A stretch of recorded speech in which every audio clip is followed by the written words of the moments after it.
Welcome back to the Gamecocks Football Captain's Log, a show by Gamecocks fans for Gamecock fans where we recap last week's games and preview the next one. My name is Brandon Silvers, and as always, I am joined by the skipper himself, Captain Petey Anabanet of Morris Island Charters. Petey, what is going on?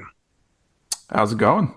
Doing pretty good. It's going decent. So last week, Furman, slow start, but we got rolling and won 47-27. I know we were texting each other during the game as well. What were your takeaways from that performance? Started out pretty poorly against an FCS school. Furman's pretty good for an FCS school, but still wanted to see a little better start than we had. Offensively, we let them get penetration on us again. And then defensively, it took us a while to figure them out, what their offense was all about. So it was a little closer and looked kind of grim for the first quarter than I would have liked. But all's well that ends well, I suppose. Yeah, the offensive line appeared to get it together a little bit. I mean, they only allowed one sack this week. They weren't fantastic. Yeah. As you mentioned, Furman's a good FCS school, but still an FCS school. And the offensive line also had a couple of penalties early on that really kept that closer than we would have preferred. But I mean, like you said, a win is a win. We'll take it. Yeah. I know we did get a look at, Spencer Rattler again. Incredible stat. Yeah, Spencer was fantastic. Can't say anything bad about him. We took him out, I think, the end of the third quarter. And towards the, halfway through the second quarter, we started giving him a little bit more protection. And then we got two deep balls. So we got two touchdowns at the end. And then that continued in the second half. Whether or not it was our offensive line starting to play better, give him more time, or was it that we just started to wear down an FCS team who didn't have the depth and talent to be able to keep up with us for 60 minutes? I think it's probably more the latter, because I didn't see anything fantastic going on, and then it just continued with the other quarterbacks that we played. So Spencer, again, more touchdown passes than incompletions. 25 to 27, 3 touchdowns. I'm still worried that we're not seeing a ton of Juice Wells. I think maybe we're saving him for Georgia, hoping to get him as healthy as possible for that, and that's why we've been holding him back. I don't know, but I don't like eye-opening game to see him come back and get murdered. Yeah. Welcome back, Juice. Good luck. But as far as receivers go, though, Xavier Legette, another great game. He had a great game. I think that was probably more just him being a lot bigger than Furman's secondary. They couldn't do anything against him. Bullying. He reminds me of Terrell Owens, like just his build. Like just a big he did dude. Put on a lot of weight, muscle mass over the offseason. So he's a lot bigger than he was last year. But I expect that won't be the case next week. We just had a lot of easy passes that were Furman wasn't equipped to be able to tolerate an air raid, lob ball where you have to go up and get it against us. Yeah, and then Eddie Lewis, another receiver, transferred from Memphis, idea. I believe. I've never heard of him before. So. Me either. I was like, this is awesome. For some reason, I feel like if your name is Eddie Lewis, you should be fast, so we can call you Fast Eddie. And he did appear to be fast. I'll give him that. Yeah. And my favorite wide receiver news, the Luke Doty experiment, continued, caught a touchdown pass. Just incredible. I can't believe Luke Doty has stuck around this long. God bless him. It's an amazing thing to see our star quarterback throwing to our former starting quarterback for a touchdown. Doesn't make a ton of sense, but I'm just not going to question it. I'm just going to accept it and move on. And like you said, the offense did look incredible. We even got, speaking of star quarterbacks, a glimpse into the future. Lenora Sellers. Yeah. I know, again, it's a Furman, but that dude, whew. Yeah. He's got some really good accuracy and ball placement. He did have a lot of time. He got it in the fourth quarter, so it wasn't like he was getting Furman's A game anymore. He had really great protection, plenty of time to throw the ball, plenty of time to think. I mean, there's a lot of quarterbacks that can do that, but hit the placement of the ball is what I really liked about him. I also loved his big googly goggles that he was wearing. Yes. So you don't that's see fantastic. that. Well, I can't think of a quarterback where I've seen him wearing the rec specs. I've never seen that, I don't think. No, I've never seen a quarterback do it. They work because, like you said, he was just putting the ball exactly where it needed to be. So super excited for the future. That makes me kind of like exhale for when Rattler leaves. Yeah. I think you did make a good point. It's interesting. It seems like giving your quarterback protection seems to be good for your offense. Seems like a key ingredient in the casserole to make that a whole thing work. Huh. But interesting. And then if only we could figure that one thing out, we might have a chance of winning some games this year. Yeah, so that should probably be a priority. I don't know if anybody's mentioned that about our football team before. And speaking of young guys, Nick Harbor also caught his first touchdown from Sellers. Defensively, what did you see on that side of the ball? Even in the first quarter, defense line was not getting much going on. They couldn't get any kind of pressure. They also seemed to not know what to do with a mobile quarterback. Because Huff ran for first downs a couple times on us, and that just shouldn't happen against an FCS team. But I guess they figured it out in the second quarter, got a little better, and then second half just was things were falling apart for Furman. Like I said, I don't know if that's just Furman being worn out or not having the depth that we do, and just not being able to keep up with us for 4 quarters, or if it, was us actually being good. So time will tell. The defense, that kind of worried me a little more than the offense. Yeah. Because we clearly have offensive issues, like offensive line. That's the issue. Let's be real. Yeah. There's a cure for that, though. Which we figured out, just start doing the short passes, get the ball out quick, and then that's where we got 2 scores, right off the bat. And then, later on is when we started hitting the bombs. Yeah, but I don't know if your defense is struggling against a team, particularly Furman's size. Yeah. That is really, really bad heading into conference play. It's terrifying, especially against Georgia, who I don't think really loves to throw the ball. They're going to want to run it down our throats. We don't seem to have the size for that, especially when all of their offensive linemen are over 300 pounds. They're just going to move us out of the way and destroy us. I also didn't see fantastic play out of the DBs. It's not like, Furman's wide receivers were getting open. It wasn't like it was, they were shutting everybody down. They were making plays in the air. Yeah. So, I guess we've tried to savor the win as long as possible, but now it is time for us to talk about the Georgia game. Saturday, 3:30 on CBS at Georgia. The spread, we just checked, 27.5 points. What do we do? Well, offensively, we have to get the ball out quick. That's that's got to be the game plan. Also, I don't want to see any wide receiver screens. You're telegraphing where the ball's going every time, and they've got speed at defense. They're going to get to the ball fast. You've got to keep it open. You can't let them You can't telegraph where the ball's going. Yeah. You've got to give them. You got to make them think about it. So, um, get the ball out. Maybe run in get the ball to carry on a halfback screen every now and then, but we're not going to have time to throw down the field.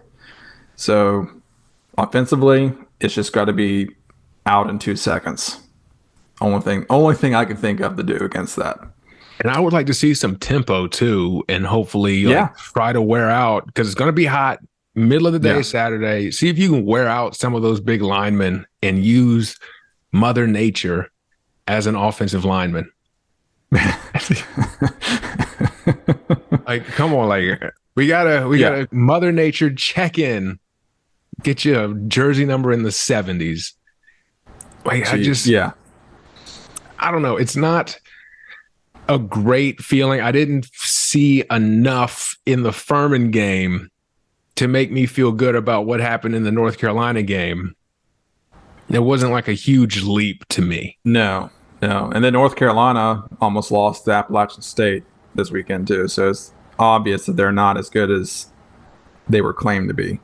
Yeah. And I don't know. It's a tough spot. I will say, now we saw it in person. They killed us last year in Columbia. Yeah. But their last home loss against us in 2019. Yes, it was in 19. Yeah. And that was just purely on the back of Mukamu, who had 3 interceptions.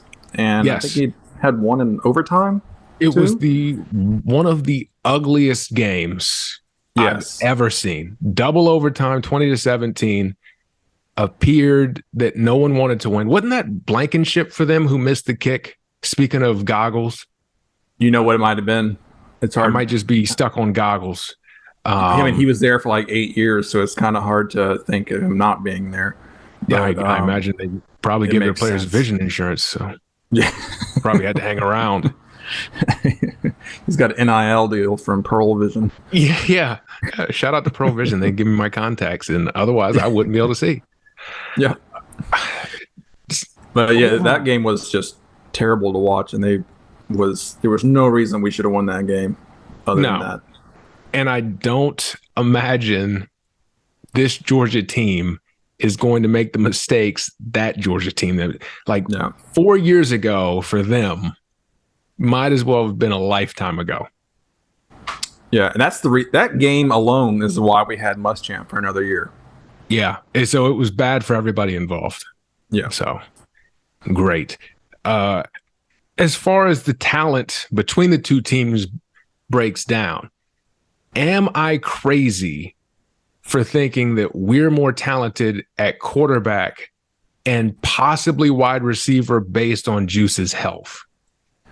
That is not a completely crazy idea. I would say for sure we're better at quarterback. Yeah. 100%.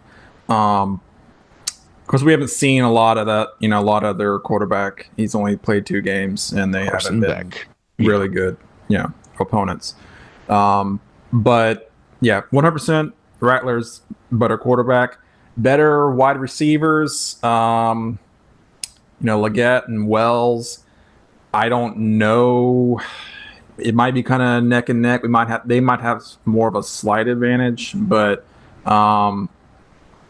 as far as wide receivers go, we don't have a lot of depth. No. And it's, we'll see when we play if there's anything that can said about, the other guys besides Wells. And we got Brown. He might do well. Depends if we can get separation or not. And then this could be me looking at wide receiver and saying, okay, they're not as far away. We're not as far away from them as we are in every other position that exists on the football field. Yeah. And it could just make it look closer to me as well. I'm willing to acknowledge that. Yeah. Every other position on the field, it's a wide gap, with the exception of punter and kicker. Yeah. It's insane. I just don't know how this could get ugly quickly if we come out the way we did if we go out the way we did against Furman, against Georgia. We'll get embarrassed. Oh my gosh. This is awful. It'd be terrible. Yeah. So what would have to happen to pull off the unthinkable? Georgia's going to have 5 turnovers. Okay. They're going to have to fumble it or throw an interception, every time they get into the red zone. They're going to have big time drops. Yeah. Yeah, I think you're right. I think it's going to they would have to continuously turn the ball over, and then we'll have to also make some special teams plays for us to have a prayer. Yeah, we'll do an onside kick to start the second half and recover it. Yeah. But hopefully the chain gang gets out there fast enough for Shane Beamer to be okay, unlike the North Carolina game when they upset him. But yeah, I think the things we would need to happen to truly have a chance are impossible to happen because we can't recruit a new offensive line right now or a defensive line. I mean, we could go with the Presbyterian College coaches game plan, which is you go for the onside kick every play and never punt.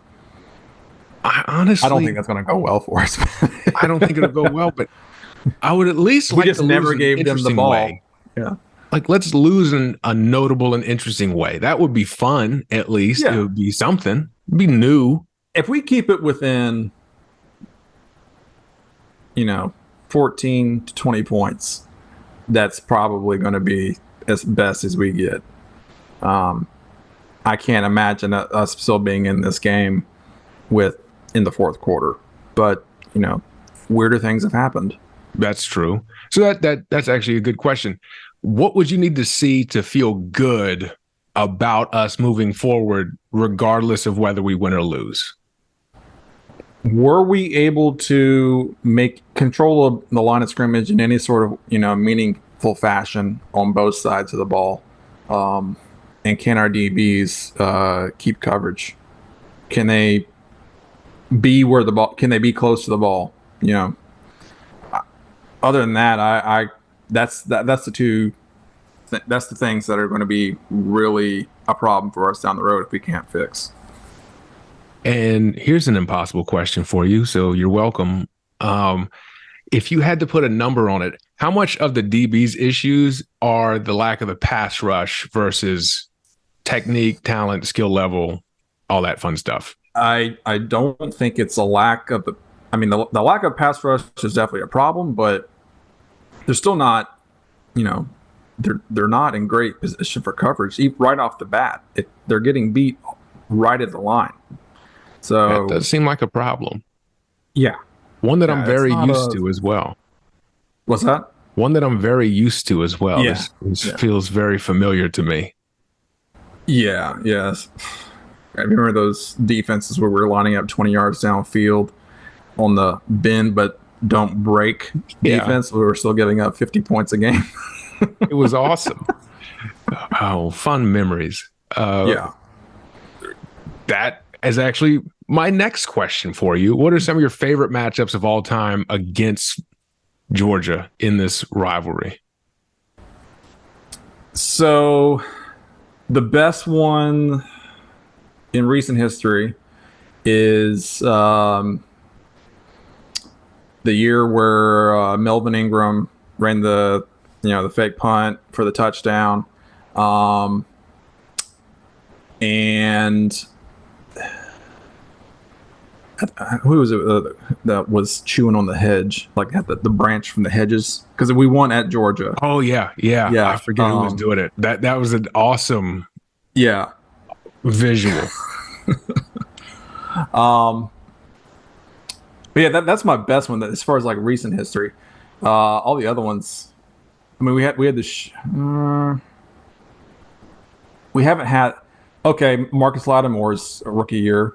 Yeah. That was awesome. We just dominated that whole game, and we just ran it down the throat, which is something I would never anticipate us doing against Georgia.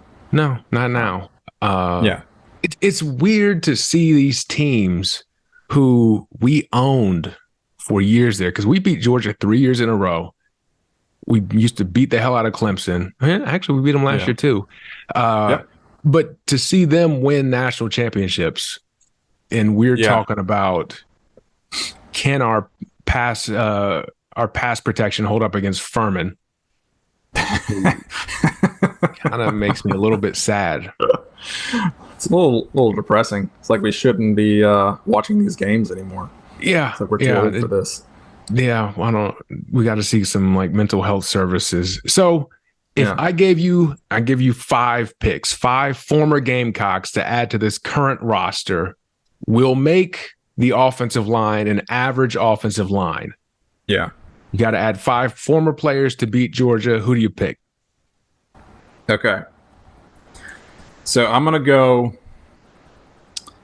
Melvin Ingram.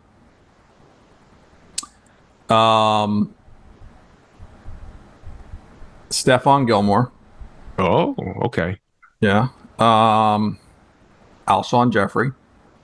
Yes.